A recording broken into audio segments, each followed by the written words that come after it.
शैलेश जी आज बड़ा गलत हो रहा है मेरे साथ। अच्छा, अभी यही ऑडियंस में ये जो बैठे हैं ये आके मेरे को पूछते हैं तुक तुक जी आपका नाम क्या है। अच्छा, मेरे को अंदर से वो बसंती वाली फीलिंग आई। अच्छा। इनसे महान वो साथ में इनके बैठे हैं, वो मेरे को पूछते हैं आप घुग्गी हो क्या। बड़ा अजीब अजीब सा ही हो रहा है। मेरा एक फ्रेंड था वो पागल खाने वाला जी। वो एक कुत्ते की पूंछ को सरिये में डाल के बैठा हुआ था पाइप के अंदर। अच्छा, मैंने कहा ये क्या कर रहा है, कुत्ते की पूंछ को पाइप में डाल रहा, तेरे को मालूम नहीं है कुत्ते की पूंछ सीधी नहीं होती।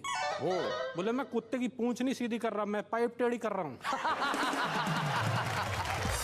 अभी मैं वेद जी को लेके गया एक जोशी जी के पास। जोशी जी कहते हैं बेटा तू बहुत पढ़ेगा।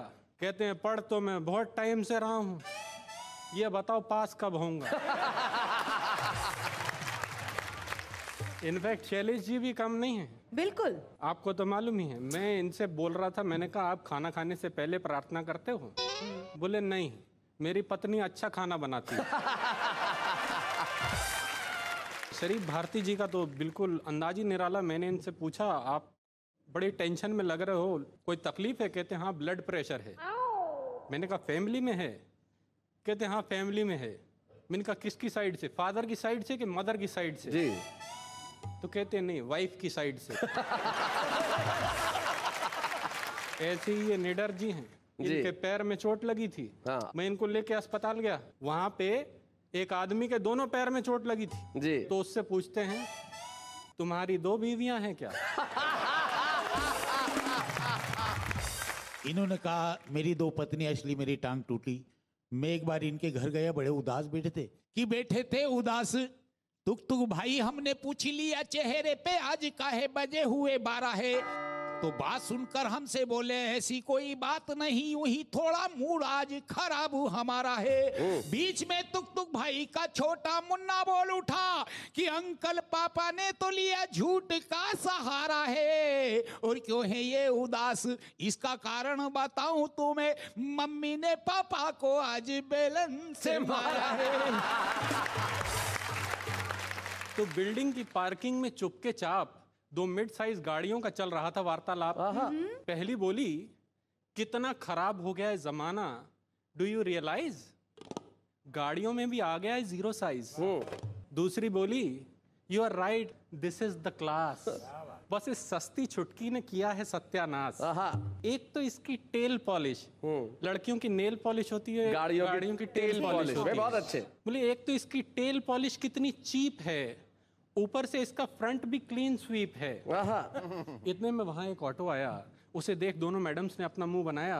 पहली बोली देखने में लगता है पूंछ कटा लंगूर, लोफर आंखें फाड़ फाड़ के कैसे रहा है घूर। अच्छा।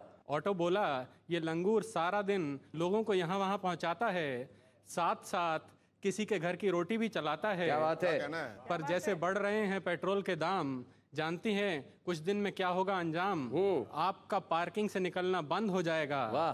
अगर हम भी नहीं घूरेंगे तो आपका ये स्टाइल किस काम है? क्या बात है, वाह भाई। तो अभी मैं आपको एक तुक तुक सुनाता हूँ। जी सुनाइए। एक बार हमें शादी करने का ख्याल आया। हमने तुरंत जाके पिताजी को बताया। अच्छा। पिताजी ने अगले दिन ही बिना दहेज की शादी के लिए अखबार में इश्तिहार छपवाया। महीने भर तक हमारे घर पे कोई नहीं आया। अच्छा। तो पिताजी ने अपनी समस्या एक प्रॉपर्टी डीलर को बताई। Property dealer? जब लोगों की प्रॉपर्टी नहीं बिकती है तो वो प्रॉपर्टी डीलर के पास जाते हैं। हमारे पिताजी भी गए तो पिताजी ने अपनी समस्या एक प्रॉपर्टी डीलर को बताई। उसने तुरंत एक तरकीब सुझाई। बोला झुमरी तलैया में दूल्हों की सेल लगी है, वहां लड़कियों की बहुत लंबी लाइन लगी है, आप तुरंत वहां चले जाइए, जैसी चाहे वैसी वधू पाइए। अच्छा। पिताजी बोले पर हमें दहेज नहीं लेना। वो बोला कोई बात नहीं, लड़की तुम रख लेना, दहेज मुझे दे देना। अच्छा। पिताजी को उसके बोल समझ में आ गए। अगले दिन पिताजी हमें लेके झुमरे तलैया आ गए। हमने सेल को डिफरेंट काउंटरों में बटा पाया। 20% डिस्काउंट, 40% डिस्काउंट, 80% डिस्काउंट। पिताजी ने हमें 100% डिस्काउंट वाले काउंटर पे लाके बिठाया। अच्छा। थोड़ी देर में वहां एक 40 वर्षीय बाला आई। 40 वर्ष वाला? 40 वर्ष की भी होती मेरी है। तरफ क्यों जी देख जी रहे हो? जी। नहीं आपकी तरफ तो क्यों देख सकता है, आप तो 50 की हैं। नहीं बिल्कुल। थोड़ी देर में वहां एक 40 वर्षीय बाला आई, पिताजी को देख के हौले से मुस्कुराई। फिर प्रॉपर्टी डीलर से बोली, इनकी एज कितनी है जो आपके बराबर में खड़े हैं? अच्छा। प्रॉपर्टी डीलर, भाई प्रॉपर्टी डीलर बोला, माशाअल्लाह जवान हैं, दिखते बड़े हैं। वो बोली, तो फिर इनसे मेरी बात चलाइए, जरा इनका रेट मुझे बतलाइए। प्रॉपर्टी डीलर ने पिताजी से बात चलाई, पिताजी ने उसे कर्री करके डांट पिलाई। उसके बाद पिताजी हमें वहां से लेके भागे। एक किस्सा देखा हमने थोड़ा आगे, लड़के के पिता लड़की के पिता का इंटरव्यू ले रहे थे। लड़की के पिता पसीने पसीने हो रहे थे। फिर जब सौदेबाजी की बात आई, लड़के के पिता ने रेट लिस्ट दिखलाई। लड़की के पिता बोले, आप रेट बहुत ज्यादा लगा रहे हैं। वो बोले, क्या कहते हो? अभी तो 20% डिस्काउंट पे बता रहे हैं। तुम कहते हो रेट ज्यादा लगा दिया है, अरे 20% तो सेल टैक्स लगा दिया है। अब लड़की वालों की आदत होती किसी तरीके से ना नुकुर करके रेट कम करा ले। बोले, पर आपका लड़का तो बहुत सीधा साधा है। वो बोले, देखिए जी, हमारी मशीन ने एक ही पीस बनाया है, इसलिए ओवरऑल कॉस्ट कुछ ज्यादा है। ये देख के पिताजी को चेता आया। उन्होंने हमें नो डिस्काउंट वाले काउंटर पे लाके बिठाया। थोड़ी देर में हमारे भाग जागे। एक सज्जन आए भागे भागे, उन्होंने हमारे चारों ओर एक चक्कर लगाया, फिर पिताजी की ओर फेस घुमाया, बोले, कितना चलेगा? पिताजी बोले, ये तो आपकी बेटी पे डिपेंड करेगा।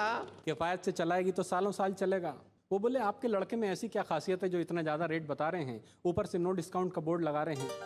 पिताजी बोले, मेरा लड़का ईमान रखता है जो आजकल करोड़ों में बिकता है। क्या बात? वो बोले, पर आपका ईमानदार बेटा घर की रोटी कैसे चलाएगा?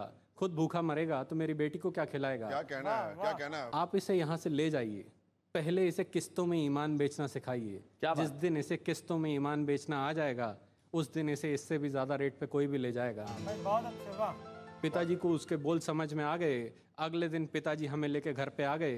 तब से हमारे पिताजी निरंतर प्रयास कर रहे हैं, हमें सिखाने हेतु अपना ईमान बेचने का प्रयास कर रहे हैं। क्या बात है, वाह।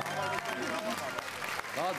पर हमें नहीं लगता कि वो दिन कभी आएगा, इसलिए तुक तुक कुंवारा पैदा हुआ है, कुंवारा ही मर जाएगा। वाह वाह वाह वाह, बहुत।